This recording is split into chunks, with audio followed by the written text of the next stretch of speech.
ginugod na ako! Brando, si Dad, puntahan mo ngayon na, please.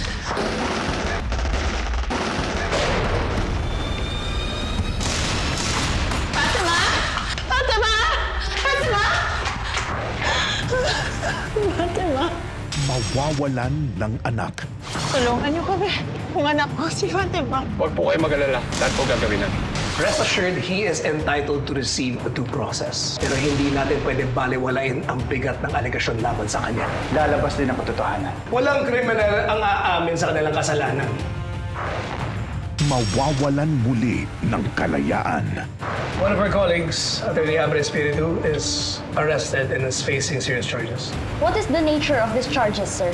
Attempted murder. Carlo J. Caparas, lumuhod ka sa lupa.